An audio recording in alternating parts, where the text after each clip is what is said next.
데살로니가 전서 4장 1절 말씀 다 같이 한 목소리로 받들어 하겠습니다. 그러므로 형제들아 우리가 끝으로 주 예수 안에서 너희에게 구하고 권면하노니 너희가 마땅히 어떻게 행하며 하나님을 기쁘시게 할 수 있는지를 우리에게 배웠으니 곧 너희가 행하는 바라 더욱 많이 힘쓰라. 아멘. 우리가 하나님을 기쁘시게 하면은 하나님께서 우리를 기뻐하시는 그 은혜를 받을 수가 있습니다. 우리 하나님께서 우리를 기뻐하셔서 우리 가운데에서 예수님을 통해서 성령으로 임재하시고 우리와 함께하기를 기뻐하십니다. 우리의 믿음은 바로 하나님께서 우리를 기뻐하시는 것처럼 우리도 이제 하나님을 기쁘시게 하고자 하면은 바로 하나님의 우리를 향하신 그 기쁘신 뜻이 우리 가운데 이루어져 갑니다. 그래서 이 하나님께서 우리 안에서 우리를 기뻐하셔서 역사하시는 그 은혜를 바라보고 우리도 그 하나님을 기쁘시게 하고자 하면은 바로 우리 가운데서 우리가 바로 주님께서 주신 성령의 능력을 따라서 거룩함에 흠이 없도록 변화되어 갈 수가 있을 것입니다. 우리가 무엇보다도 기뻐해야 될 것은 하나님께서 우리에게 그 성령을 주셨다는 사실을 기뻐해야 돼요. 그걸 기뻐할 수밖에 없죠. 사실 우리가 하나님께 은혜를 받았다, 예수님을 통해서 구원의 은혜를 받았다라고 할 때 그것이 무엇입니까? 바로 예수님을 통해서 우리는 성령을 받게 됐다는 거예요. 그래서 성령님을 선물로 받게 되었다. 성경에서는 그렇게 표현하고 있습니다. 예수님께서 우리를 위해서 자기 자신을 전부를 주신 것은 바로 하나님께서 당신 자신의 전부를 주신 것이죠. 그리고 가장 소중한 것을 주신 것입니다. 우리가 이제 성삼일체인 하나님을 믿는다라고 고백할 때에 우리는 예수님과 성자 하나님 그리고 성자 하나님이신 예수님이 성자 하나님이라고 믿고 성령님도 성령 하나님이라고 봅니다. 그래서 성자 하나님, 성령 하나님이 성부 하나님과 동일 본질이다라고 믿습니다. 그러니까 이 하나님 아버지께서 예수님을 우리에게 주셨다는 것은 하나님 당신 자신을 우리에게 주셨다는 것이고 그 예수님을 우리에게 주신 그 구속의 은혜를 통해서 우리는 이제 성령 하나님을 선물로 받았다는 거죠. 그것이 가장 큰 은혜입니다. 우리가 주님의 은혜에 대해서 무엇보다도 기뻐해야 하고 감사해야 될 것은 주님께서 나에게 그렇게 성령 하나님을 선물로 주셨다라는 겁니다. 그리고 그 성령 하나님께서 지금도 내 안에서 나를 기뻐하시면서 나를 위해서 기도하시며 나에게 하나님 기도하시는 대로 또 나에게 구하고 권면하시고 그래서 정말 우리가 하나님 보시기에 기쁜 그러한 하나님 보시기에 아름다운 거룩함이 흠이 없도록 그렇게 우리를 또 변화시켜 주시기를 기뻐하시면서 우리 가운데서 역사하신다는 거죠. 우리가 이제는 우리 자신의 부족하고 연약한 부분을 볼 것이 아니라 우리 안에서 역사하시는 그 성령님을 바라보고 그것을 기뻐해야 돼요. 하나님을 기쁘시게 한다는 것은 바로 그 성령님의 인도하심을 따르는 것이죠. 우리 안에 역사하시는 성령님의 그리고 그 성령님의 역사를 기뻐하면은 다른 것은 무엇을 의미합니까? 나도 그렇게 그 성령님의 역사하심에 따르겠다. 성령의 역사하심에 인도하심에 나도 따르기를 기뻐하고 즐거워하는 것이죠. 우리가 항상 그 내 안에 나의 부족함과 연약함과 흠이 아니라 바로 우리 안에서 역사하시는 그 성령님을 바라보고 우리가 성령의 역사하심을 인도하심을 따르기를 더욱더 많이 힘써야 됩니다. 그래서 우리가 이제 그 처음 예수님을 믿고 세례를 받은 사람을 볼 때도 우리가 하나님께서 그들에게 주신 그 가능성을 볼 수 있고, 그래서 이 사도 바울이 이야기하는 것처럼 너희가 지금까지 행한 것처럼 더욱 많이 힘써라, 이렇게 이야기를 할 수가 있어요. 우리가 잘못 생각하면 이 말씀은 뭐 데살로니가 교회 성도들은 믿음으로 열심히 그래서 이제 성숙하게 신앙생활을 해서 바울이 이렇게 이야기할 수 있다, 이렇게 생각하지만, 뭐 아니면 또 그렇지 않다면은 그냥 바울이 하는 이 말은 그냥 무조건 이렇게 좋게 말하는, 어떻게 보면 좀 그런 아첨하거나 그런 좀 포장해서 미화해서 하는 말이다, 우리가 이렇게 생각할 수 있겠죠. 쉽게 말하면 인사말로 하는 미사여구다, 이렇게 생각할 수도 있어요. 그러나 세상에서는 뭐 우리가 그럴 수 있지만, 여기 이 사도 바울이 하는 말은 단순한 미사여구가 아닙니다. 이게 실제예요. 우리가 어린아이들을 격려할 때도 마찬가지예요. 그 어린아이들을 격려하는 게 단순히 뭐 어린아이들을 사랑하니까 뭐 미사여구로 그렇게 이야기하는 게 아니죠. 그 어린아이들 안에 있는 실제적으로 그 부모로부터 받은 유전자, 그건 훌륭한 어른이 될 수 있는 그 가능성이 이미 그 안에 완전하게 있죠. 그냥 그 가능성이 그냥 있는 게 아니에요. 그 가능성이 완전한 상태로 있단 말이죠. 왜냐하면은 그 어른의 유전자와 그 부모의 유전자와 아이의 유전자는 똑같습니다. 그 유전자 자체는 차이가 없어요. 완전해요. 그러니까 이게 그냥 시간상의 문제죠. 시간만 지나고 환경적인 조건에 특별한 문제가 없으면은 어, 그 유전자는 완전하게 발현이 되게 되어 있습니다. 마찬가지입니다.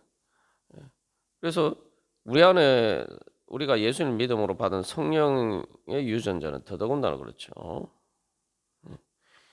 이제 우리가 할 일은 바로 우리 안에 있는 주님께서 우리에게 성령을 통해서 주신 영적인 유전자가 제대로 잘 개발될 수 있도록 환경을 조성해 주는 거죠.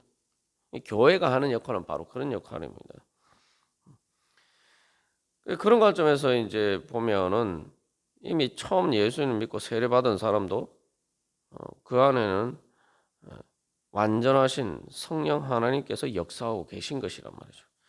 여기서 너희가 행하는 바다라고 할 때에 사실 이제 데살로니가 교회 성도는 환난과 핍박 가운데서도 예수님을 믿고 또 믿음 가운데서 소망 가운데서 서로 사랑하면서 그렇게 신앙생활을 하고 있단 말이죠. 이거 참 대단한 일이죠. 그래서 뭐 정말 핍박과 박해 가운데서도 너희가 예수님을 믿고 그래서 하나님을 기쁘시게 하고자 지금까지 행했는데, 너 같은 너희들이 정말 잘하고 있다. 그래서 앞으로도 그렇게 행하도록 해라. 이제 이렇게 이야기할 수 있죠. 뭐 데살로니가 교회 성도들은 핍박과 환난 가운데서도 예수님을 믿으니까 또 그런 이야기를 들을 수 있지만, 일반적인 경우에는 어떠냐? 우리는 어떠하냐? 우리도 마찬가지. 여러분 이 전도를 한번 해보면은 이 전도한다는 게 얼마나 어려운지 알 수 있어요. 그러니까 누군가의 전도를 해서 그 사람이 이 교회를 나오고 그래서 신앙생활을 하고 세례를 받는다는 것이 얼마나 어려운지 우리가 실제로 많이 경험하죠. 그런데 그런 일들은 어떻게 보면은 하나님의 은혜와 성령의 역사가 있으니까 가능한 것이지, 인간의 마음으로 이게 참 되지 않는 일입니다. 인간적으로 어떻게 보면 또 불가능한 일이기도 해요. 뭐 여기 지금 이야기하고 있는 바울 자신도 예수님 핍박하는 사람이 변화되어서 예수님께 헌신하는 예수님의 종으로서 복음 사역을 위해서 정말 하나님을 기쁘시게 하고자 행하고 힘쓰고 있잖아요. 바울 자신도 그렇단 말이죠.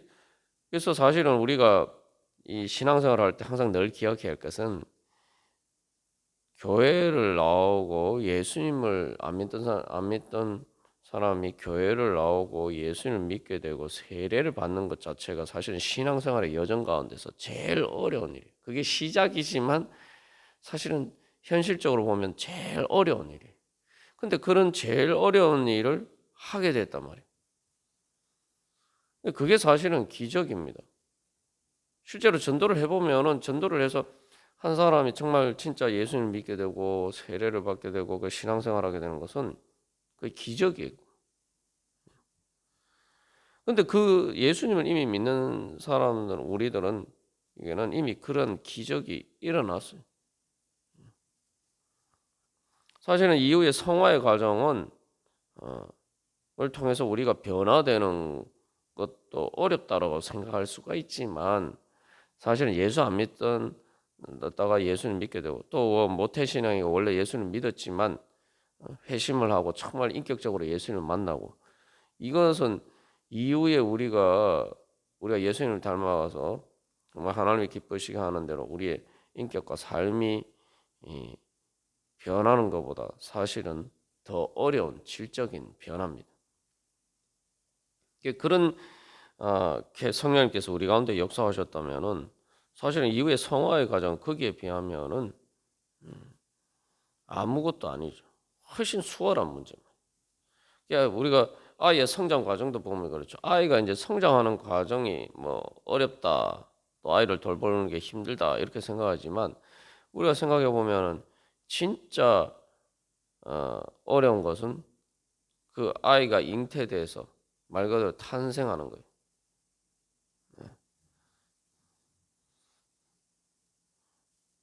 그 자체가 사실은 이후의 성장 과정보다 더 어려워요. 그리고 이 성장 과정에서도 보면은 어렸을 때 성장하는 과정이 더 어렵죠.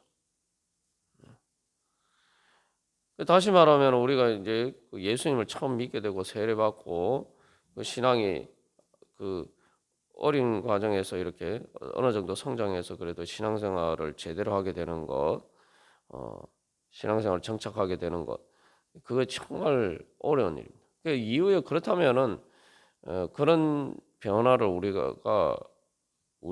우리에게 일어났다면은 이후에 성화의 과정은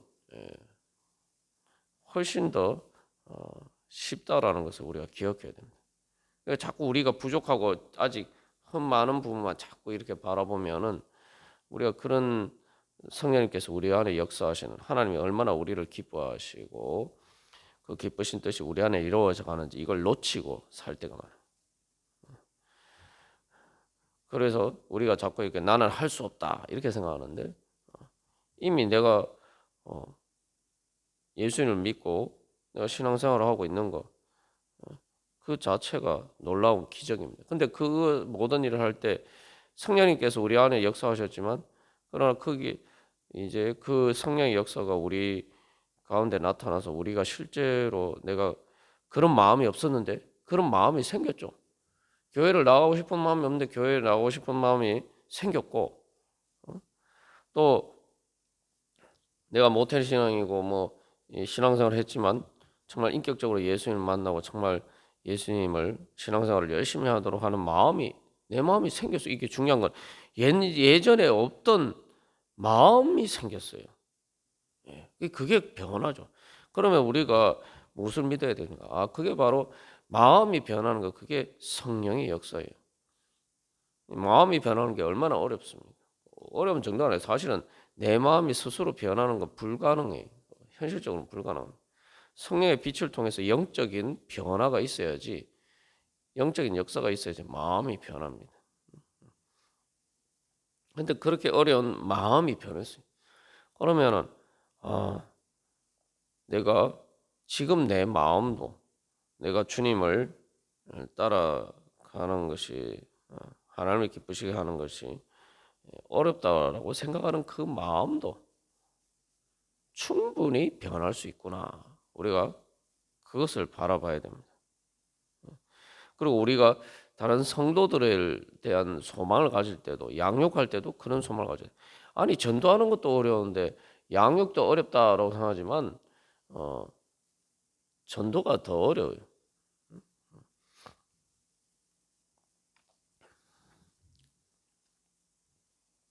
그래서 우리가 그런 하나님께서 우리에게 주신 가능성과 소망을 바라보고 우리가 그렇게 힘써야 됩니다.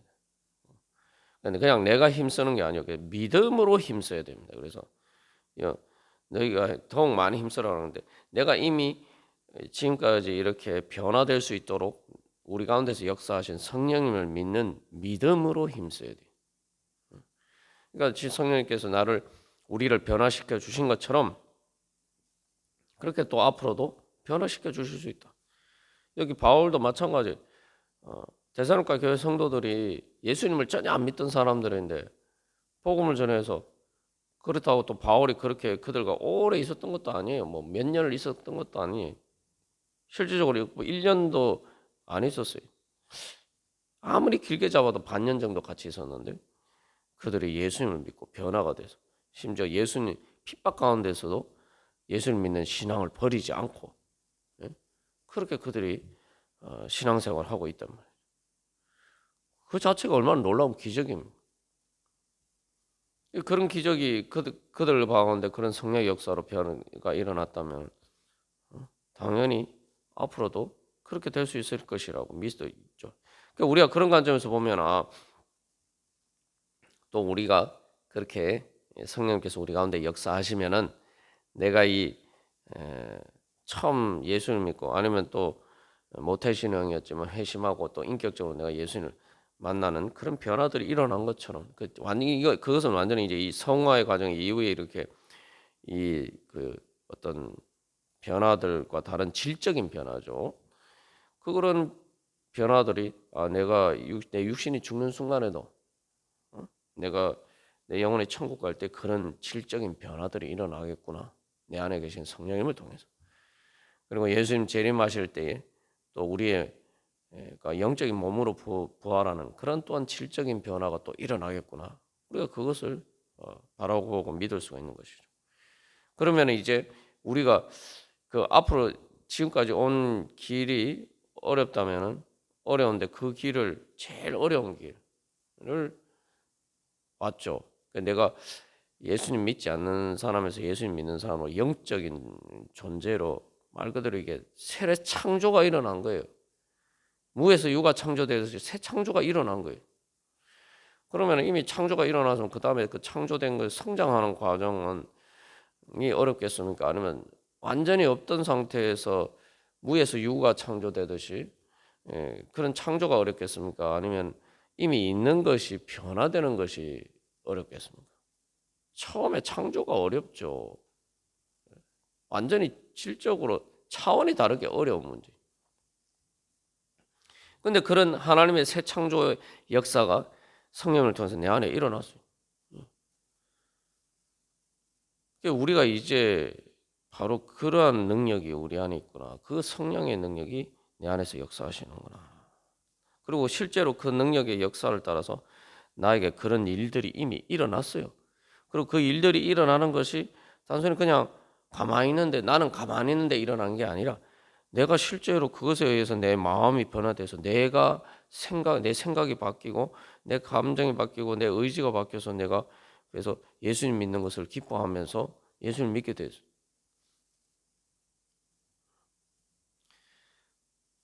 그 성령의 역사를 통해서 내가 실제로 내가 자원하는 내 의지로 실제로 내가 행했어요. 그 제일 어려운 일. 그러면은 우리가 이제 그 길을 이제 우리는 계속 가기만 하면 되는 거죠. 그래서 사실 이제 그 처음에 우리가 예수를 믿는 것은 길을 닦는 것과 마찬가지.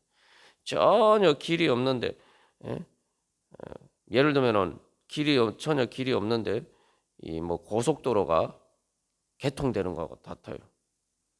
예수님이 내가 곧 길이요 진리요 생명이다 말씀하셨는데 그 길이신 예수님의 길이 열린 거예요. 천국 문이 열린 거예요. 그래서 내가 그 예수님 믿고 그 천국 문을 열고 내가 이제 그 예수님을 믿음으로 우리한테 열린 그 하나님 나라를 향해서 가는 그 길이 개통이 됐단 말이죠. 개통이 돼서 나 이제 가기만 하면 되는 거예요. 길이 개통되는 게 어렵습니까? 그 개통된 길을 가는 게 어렵습니까? 우리가 그래서 그 길이 없는 가운데서 길이 열리고 그 구원의 길을 우리가 이미 걸어가고 있단 말이에요. 그 이제 내가 그냥 그 길을 걸어가기만 하면 되는 거죠. 길이 없는데 막 내가 가는 게 아니란 말이죠. 길이 없는 가운데서도 하나님이 길을 내어 주셔서 그 길을 갔으면 우리가 길이 이미 열렸으면 그 길 가는 게 뭐가 어렵겠습니까? 이스라엘 백성들이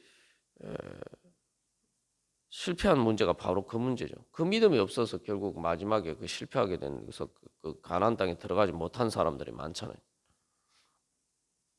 그 이유가 뭡니까? 하나님이 원래 출애굽하실 때에 홍해 바다 가운데 길을 내셨잖아요. 바다에 무슨 길이 있습니까?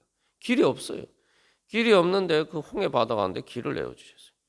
그 홍해 바다 길이 없는 바다에서도 길이 나와서 그 바다 홍해 바다를 건널 수 있었으면은 못 갈 길이 어디 있습니까? 그죠? 광야의 길이 아무리 어렵다 하더라도 바다를 통과하는 것만큼 어렵겠습니까? 배도 없고 뭐 그런데 말 그대로 무리를 걸어서 저기 간 베드로처럼 예? 풍랑이 치는 바다를 건너가는 게 더 어렵겠습니까? 바다 위를 걸어가는 게 더 어렵겠습니까? 광야를 걸어가는 게 더 어렵겠습니까? 요단강이 아무리 뭐 홍수가 나서 건너기 어려운 급류라 하더라도 예? 파도가 치는 바다를 건너는 게 어렵겠습니까? 바다 위를 걸어가는 게 어렵겠습니까? 걸어서 건너는 게 어렵겠습니까? 거기에 비하면 아주 작은 개천간에 불과한 요단강을 건너가는 게 어렵겠습니까?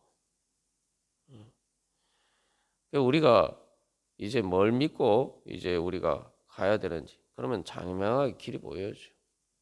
근데 우리는 이스라엘 백성들은 홍해 바다를 건너놓고는 하나님께서 그 홍해 바다를 건너게 해주셨는데 바다 가운데 길을 내서 건너게 해주셨는데 광야에서 조금만 힘들면 하나님이 마치 그 길을 하나님께서 길을 열어 주시지 않은 것처럼 길이 없는 것처럼 자꾸 그렇게 불평불만을. 그럼 마지막 가데스 바네아에서도 애굽의 군대를 하나님께서 물리쳐 주시고 홍해 바다 가운데 길을 내어 주셨는데 애굽의 군대에 비하면 아무것도 아닌 가나안 족속 보고 두려워서 길이 없는 것처럼 요단강을 건너갈 수 없는 것처럼 그렇게 하나님을 불신하고 오히려 그들의 앞으로 그래서 여호사와 갈렙처럼 이 산지를 내게 주소서 그렇게 담대한 믿음으로 나아가지 않고 자꾸 애굽으로 돌아가려고 했던 거죠. 그래서 오늘 사도 바울이 이야기한 것처럼 바로 그 가나안 땅을 향해서 가는 그 길을 더욱 힘써서 이렇게 가면 되는데 이미 다 길이 열렸기 때문에 가면 되는데 믿음이 없어서 자기들이 지금까지 온 길보다 훨씬 쉬운 길인데 마치 그 길을 갈 수 없는 것처럼 그러니까 자꾸 이렇게 거꾸로 돌아가려고 하죠. 퇴행하는 그러한 행태를 보이게 됩니다. 그래서 여기 너희가 행하는 바다라고 하는데 행한다는 건 전진이죠. 전진해야 되는데 거꾸로 퇴행하는 그러한 모습을 보입니다. 그러다 보니까 계속 광야에서 뺑뺑뺑 도는 그런 자리에 서 있습니다. 사도 바울이 오늘 이 하는 이야기는 그래서 또 사도 바울을 통해서 하나님께서 우리에게 말씀하시는 것은 바로 하나님께서 주신 더 큰 은혜, 축복의 자리를 향해서 성화의 길을 힘써서 달려가라, 전진하라 그렇게 우리에게 말씀하시는 것입니다. 그리고 그 길은 지금까지 그래했던 것처럼 내 혼자 가는 길이 아니라 내가 성령님께서 인도하시는 거예요. 성령님께서 예수님께서 성령을 통해서 우리를 이렇게 길을 열어 주시는 것을 따라서 우리는 그 길을 따라가면 되기만 하면 되는 거예요. 지금까지 그러했던 것처럼 우리 오늘도 바로 주님께서 그 열어 주신 길을 바라보면서 성령님의 인도하심에 귀 기울이면서 우리가 오늘도 그 예수님의 뒤를 따라가기를 간절히 소망합니다. 다 같이 기도드리시겠습니다.